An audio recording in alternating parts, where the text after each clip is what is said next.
I'm gonna explain one of my racing strategies that is mainly ignored in the racing world, the real racing world versus Sims and stuff. And this is an older video now, but the physics of these ribs that you see right here, those things, some of them pop up, and in races you'll see people constantly going up over those things, and it's driven me crazy for years because it slows you down right there. See, he pops up over that slows you down. And the reason is because he'll do it again too. I'm gonna wait for him to get to the first straight. There, pops up over that curb. That curb slows you down too. Now, the degree of apex and how much contact with the road that you can maintain at your acceleration point. There, he hits it again. Every time the car pitches, hits him there, and there again. That one's fairly flat though. But this one you never want to touch.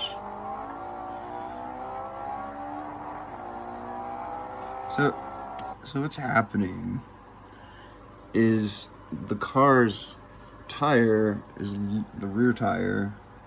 Well, this is an all-wheel drive, the 918 is, but you're losing contact with the road. And if you were to think of it like a car that ramps down a hill versus a car that can maintain contact with the hill, the car that ramps down the hill can't maintain acceleration. The tires aren't on the road. They can't accelerate. If you keep contact with the road, then you can maintain acceleration longer. You can actually take a longer line than somebody cutting these corners like that, because you can keep on your powertrain per power per distance per friction bias to maintain acceleration longer.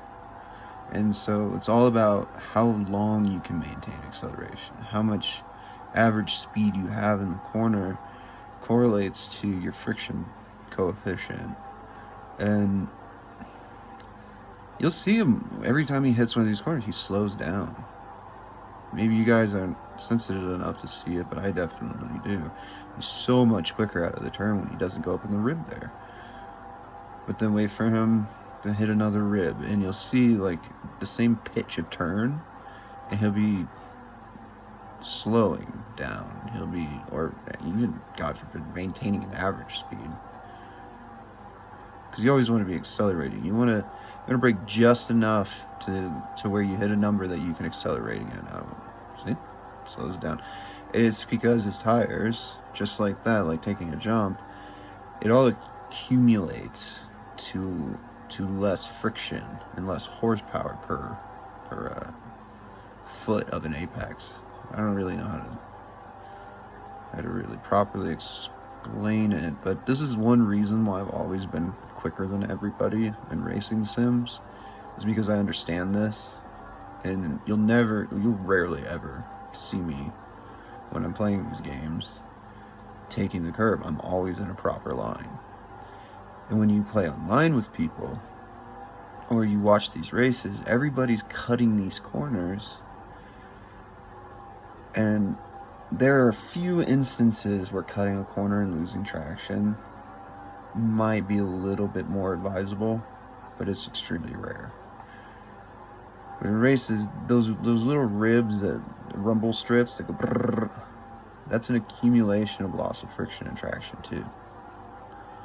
It's just some of those are sharp angles, and if you time it just right with the reset, then the tread can hit those sharp points and actually make you a little faster. But generally speaking, that's still, there is air there is gap, there is void of contact with the road that you are not maintaining acceleration because of.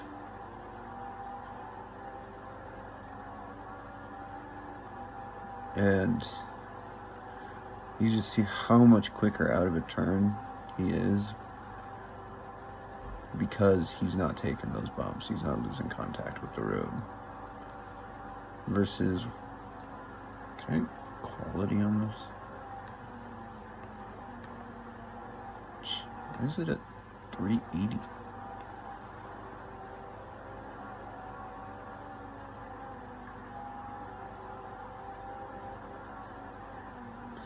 And so a lot of people think that they're taking a shorter distance by bumping up onto those curbs, and that's true, you are technically. But that allows somebody at a longer turn to get into their acceleration point, and then when they do hit the line, the apex that lets them accelerate out and push out, they're already at a higher velocity, torque range, horsepower range. Whereas the differential that is already transferring energy to the tire that is in contact, and that just split little moment that other tire loses traction, is going to have to sort of reset that power delivery, reset everything. It's not going to maintain a higher average power per moment. And this is such a good lap, though. He's a really good driver.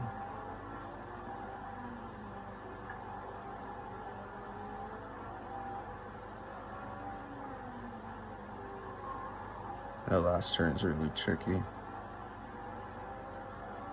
because you want to try to go out with it, otherwise it'll push you to that other side.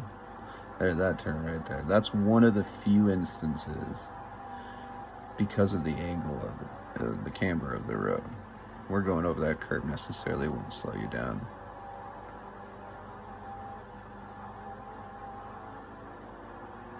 And why doesn't that slow you down there? So, because he has to weight shift, he can only maintain the same speed average through there. So when he loses traction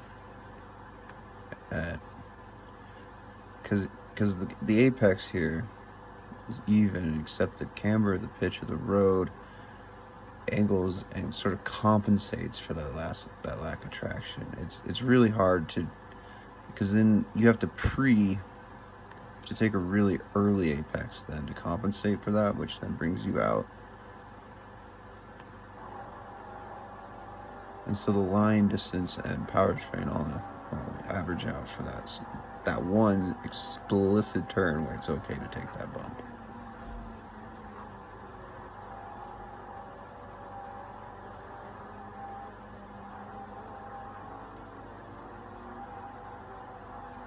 Right here, this is a good example. That right there, that you can often, and I think, what turn was it? Yeah, it's the one after this, where it used to be a drop. They would actually drop down and lose contact with the road. And so, the old videos, you'll see this right here. This you would actually jump down, lose contact with the road. And so that's the perfect example, is that if you're in the air flying, you can't maintain acceleration. Your tires aren't touching the road, and the car that is still maintaining contact has a higher average of acceleration, a higher average of horsepower and torque per distance, and that equates to more speed. And so you can take a larger apex and use these different race strategies to come out and around these people who are losing contact with the road, and you've learned to use that average loss of traction from them to your advantage. And before people started cheating online, I never lost a race.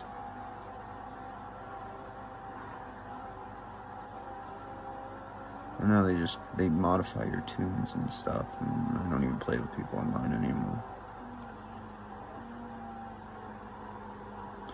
Plus, I'm too quick. They think I'm cheating. But it's only because I understand the physics and the strategies.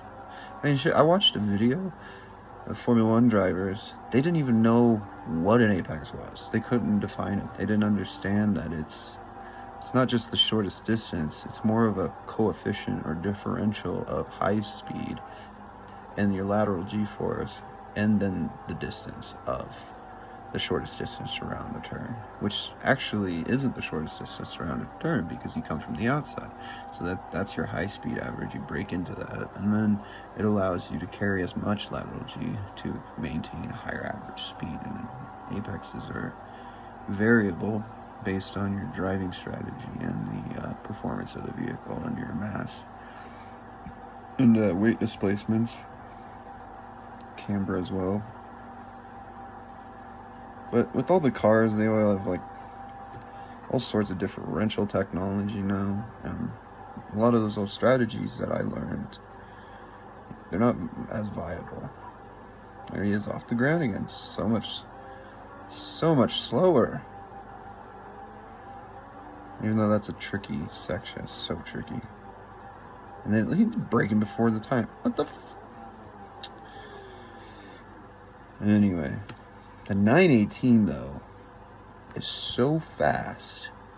This, you can count for it in this video. Way too long.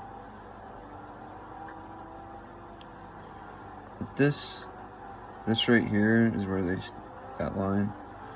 This stretch right here, this 918 covers it in 5 seconds. The average is 6, even with the 956. And the other race cars don't cover that quickly. The thing is menacing.